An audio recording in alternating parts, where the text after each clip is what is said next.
Turn it on and rip the knob off. You're listening to the radio. Okay, this is the Censorship Sucks Roundtable Radio Show, and we're here with PH1776, who is a good friend of ours over on Minds.com, and we're talking about his time in the Army. Now, you also spent a little time on a place in Utah called Skinwalker Ranch. Tell us about that. Oh, yeah. Okay. So I grew up in this area, and we knew all the stories of Skinwalker Ranch and everything. And next thing I know, they're sending a research team out there, and our job was to go out there with them and basically pull security and shoot something that needs to be shooting and keep civilians out of there for their safety. And, oh, man, I mean, I really dreaded that.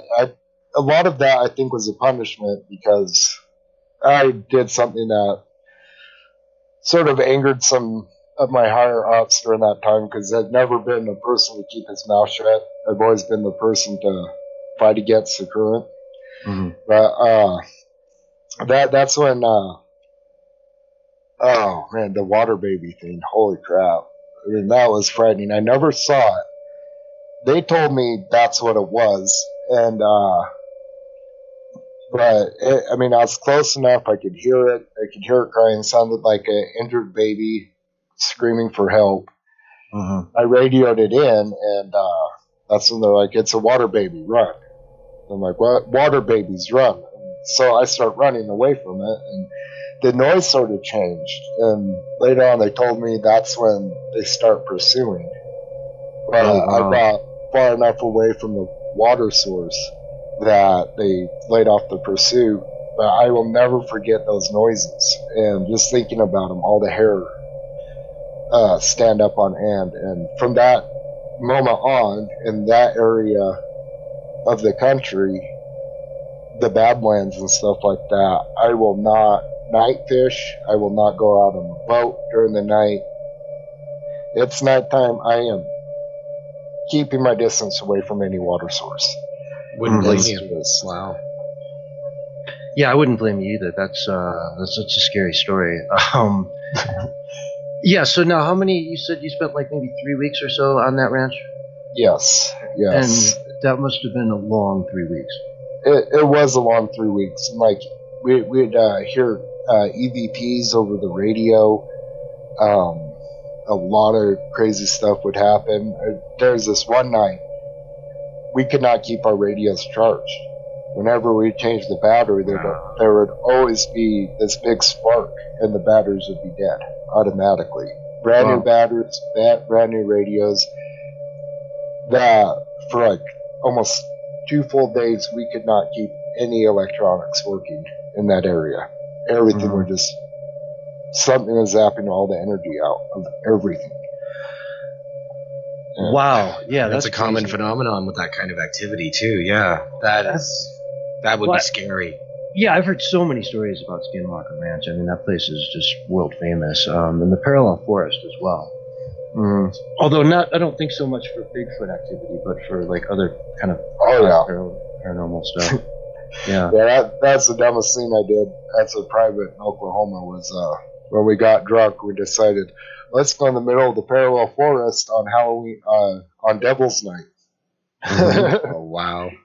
And me and one buddy, we didn't experience what these other people did, because we went chasing after this shadow figure type thing we saw scooting through the woods. And then we heard the other guys, you're like, oh, screw this. We're not going to go chasing after it. Just start screaming. We ran back to them. All their electronics were dead. I mean, they were like, you know, when you see someone who's like really sick with the flu and they're that clammy, pale, white color. Mm-hmm. Right. That's the way they all looked. And they never talked about what happened. And it took almost 2 days before they even started talking. And we got in so much trouble for doing it too. Mm-hmm. Like, there's a reason why we tell you don't do this and don't do that. And we're like, well, we found out why. Yeah. Wow. So that's some experiences that you'd never forget. Mm-hmm. Oh yeah.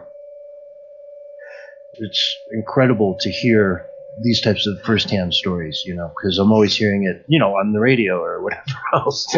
We're on the radio now, so. But yeah, it was really interesting to hear these sort of firsthand stories from you, and I definitely wanted to get you on the show to share that. And hopefully Memorial Day weekend is a good time to do it. I know there's a lot of people out there who experience these same types of things working in different branches of the military. So I'm sure there's a number of people out there going, "Oh yeah, I needed it. I needed this." Still amazing to hear those firsthand experiences too. The Joint Force operations post I worked out of in Iraq. There's Navy SEALs, all these people there, and you talk to a lot of those Navy SEALs. They all have like a similar story of being on Navy ships and seeing UFOs. But when the UFOs left, they don't fly back up into the space. They dive down into the water. And a lot of, you work with a lot of different people in the military. A lot of them don't talk about it outside of like vet groups and stuff, but there's a lot of stories out there. And I think a lot of them need to be told because people need to know. You can only contain the truth for so long before it breaks out. And the government is more or less admitting, a lot of these alien stories, those are all real, Funny that they're doing all this, now. Nobody even cares. No one cared. So they sure know how to pick their moments, right?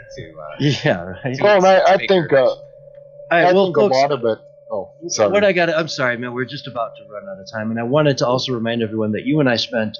We did a one-on-one interview for 45 minutes plus. I think closer to 50, and we covered all kinds of stuff. I mean, I was looking at the tape of it, man. I talked for probably 2 minutes of that whole interview. your track was just like solid, and mine was like little blips here and there. So, really, if you want to hear more about PH1776, go to my or his channel on Minds. PH1776 on Minds.com, and I'm sure you'll pin that to the top of your page for a little while. Yes, I will. Okay, perfect. So you can find that right at the top of his page. Also, Yo Rizzo, next week you're gonna have me in the stream, right? Absolutely, and I hope you'll come. And PH, if you're available, I hope to see you there as well. Where can they find that? So that's Joshu TV. Come and watch the show and get to hear a little bit more wilder presentation. It's always actually a lot of fun, and you cover a lot of great things, and you keep it way more open, so there's many more people involved in it. Anyway, guys, 2nd and 4th Sunday night, 9 o'clock Eastern time. Check out the Censorship Sucks Roundtable Radio Show on this channel, and for now, I'll check out, and we'll see you in 2 weeks. Have a good night. You've been listening to Censorship Sucks, and this has been a Dreagus production.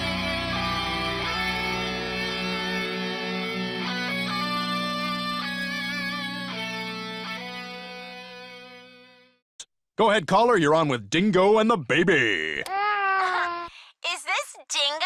Yes, honey. What's your name? Cindy? With an S. Ooh, hot. Oh, Hot. yeah, All right. that's hot. That is hot.